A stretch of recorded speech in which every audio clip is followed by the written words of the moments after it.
savez, quand vous avez une machine infernale comme celle qui est en train de se mettre en place, la contractualisation, c'est un bébé qui date quand même de 2003, qui est né en Bretagne. Cette machine, il y a plein de concessionnaires qui savent la vendre, il y a plein de gens qui la distribuent plutôt, il y a plein de gens qui sont là pour la vendre. Elle fait vivre plein de monde, même si tout le monde sait que la machine ne vaut rien et puis qu'elle est dangereuse, c'est difficile d'arrêter le processus, quoi. Alors c'est ce à quoi on se bat depuis un peu plus d'un an et demi. Il y a encore beaucoup de travail à faire. Le but, ça va être de la ralentir et de l'arrêter.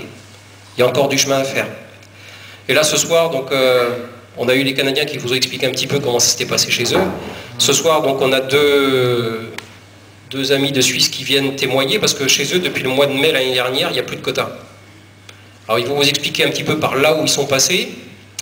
On leur a vendu une machine qui allait très bien chez eux. On leur a dit, vous inquiétez pas, on va vous trouver une solution. Après les quotas, on va vous mettre en place des associations, des contrats, on va vous protéger, on va vous surprotéger.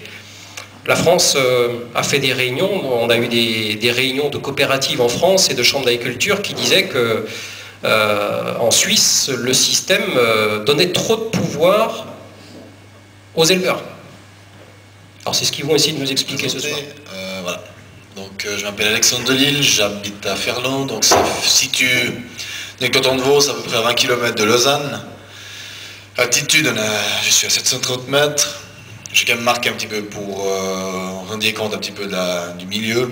Il pleut 1350 mm par année de précipitation, donc assez régulier. La main d'œuvre sur l'exploitation, donc à moins 100%. J'ai un apprenti, puis j'ai mon père qui travaille à 80%. Il travaille un petit peu à côté pour un revenu annexe. Activité sur l'exploitation, donc j'ai du bétail laitier. À l'époque, jusqu'au mai de l'année passée, j'étais associé. Donc j'étais associé, on avait 400 000 kg de lait production, 45 vaches laitières. Et pour point de vue familial, et puis je préférais me retrouver sur mon exploitation parce qu'on dit toujours il faut s'associer, il faut se développer. Mais il ne faut pas oublier le côté familial. Donc je suis marié, j'ai un petit garçon d'une année et demie. Donc pour moi c'est important de rester sur le site familial et pas toujours être sur la route. Et puis finalement on a tellement végété, surtout dans nos formations, de se développer, de s'agrandir. Et puis on voit qu'on brasse beaucoup, mais à la fin du compte il reste pas. Sur nos exploitations en Suisse, on est moins spécialiste que vous. On a des régions ou dans un village, il y a peut-être une production laitière, un qui fait de l'engraissement, des vaches allaitantes, l'autre qui travaille à côté et puis qui fait son exploitation à côté. Donc on est très diversifié. Hein. Donc on ne peut jamais avoir une idée globale de tout le monde. D'un coup, il y a une situation globale qui est bonne, mais il y a des secteurs qui vont mieux que d'autres, et puis c'est le problème avec le lait, quoi. Le lait engendre beaucoup d'heures de travail, je vais vous expliquer. Et puis chez nous, comme on a beaucoup d'aides fédérales aussi, ceux qui n'ont pas de bétail, ils ont quand même des primes à l'hectare. Et puis tout ça, ça végète une augmentation du prix des terrains. Puis les gens, ils font faire leurs travaux. Et tout ça, c'est des revenus qui viennent sur l'exploitation sans être nécessairement beaucoup occupés au travail. Par contre, ils travaillent 100% à côté. C'est des revenus qui reviennent sur l'exploitation et puis ça déstabilise un peu l'offre et la demande et puis ça, c'est artificiel.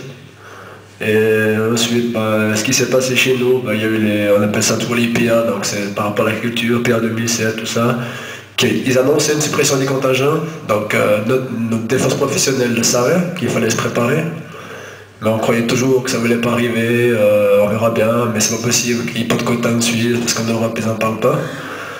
Et puis tout d'un coup, on y était. On a reçu une petite lettre de nos acheteurs de lait qui disait, voilà, au 1er mai 2009, c'est l'abandon des contingents, quoi, l'abandon. Pas tout à fait. C'était le droit de produire qui était étatisé, qui a passé en droit privé.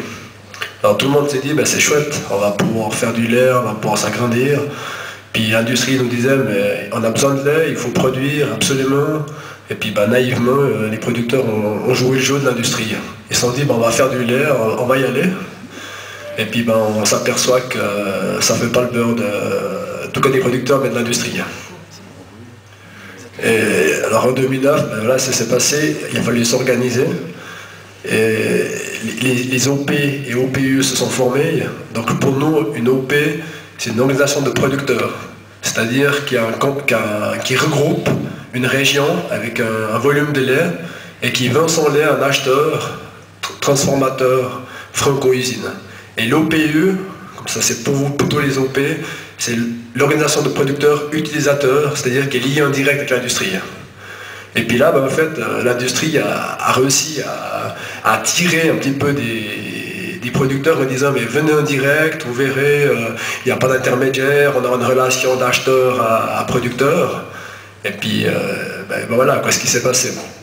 Alors on voit bien sur la carte la représentation géographique là, des quantités de lait. Donc nous on est le numéro 1, l'OP Pro lait, donc qui est comme un grand OP. Et ce qui est impressionnant, c'est que les 5 grands OP, donc le 1, le 2, 3, 4 et 5, qui représentent autour des 70 à 80% du lait industriel suisse, n'est pas arrivé à faire la concurrence et puis à maintenir le prix par rapport aux OPE qui sont partis en direct avec l'industrie, du fait que les OPE, ils ont beaucoup distribué des quantités supplémentaires. Donc beaucoup de gens, quand ils ont pu vendre leur contingent, encore on a eu le droit jusqu'à l'année 2008 de pouvoir vendre les contingents, donc ils ont vendu leur droit de produire, ils ont pris des quotas supplémentaires. Donc certains qui avaient, je sais pas, peut-être 200 000 kilos de quotas, ils ont vendu les 200 000 kilos, ils ont un prix autour des 80 centimes d'euros, donc ça fait comme une liquidité, et ils ont pris 2, 3 ou 4 fois plus de quantité en direct avec l'industrie. Et c'est tout du lait qui est venu en plus sur le marché. Et on s'aperçoit au tableau, là, l'évolution des quotas supplémentaires, on a passé à 2,5%, donc là on était encore sous 3 contingentés, et 2008-2009 où c'était la libéralisation complète, 6,5%, et suite à ces 6,5%, on a eu une baisse de 30% du prix du lait. Donc j'ose pas imaginer, on entendait cet après-midi à la séance, qu'ils aimeraient vous faire produire 15% de plus du lait en France. Donc je pense que c'est 50% du prix du lait qui va vous tomber sur la tête, comment dire. Donc c'est vrai que les producteurs, donc en tout cas notre défense professionnelle, n'a pas été prêt et n'a pas su réagir au bon moment. Par rapport à l'industrie, où déjà au mois de novembre 2008, ils ont créé une association qui s'appelait l'ALS, l'Association Lait Suisse. Donc tout de suite, ça fait les grands titres des journaux. L'industrie, je vous lis juste le début du titre là, de l'article. Une nouvelle organisation dénommée Association Lait Suisse, ALS, a été fondée le 7 novembre dernier, regroupant les principaux transformateurs de lait du pays ainsi que les OPU proches de l'industrie et transformation du lait. Elle a pour but de maintenir et de promouvoir en Suisse la production et la transformation du lait, lesquels sont adaptés aux besoins des marchés indigènes et étrangers. Son premier message, dicté par l'industrie qui tient les rênes, le prix du lait doit baisser au 1er janvier prochain. De combien? De 15 à 20 centimes selon les dires des entreprises. Donc c'est clair qu'au moment où vous adhérez et que vous mettez un pied avec les entreprises, c'est pas pour le bien des producteurs, c'est pour leur marge.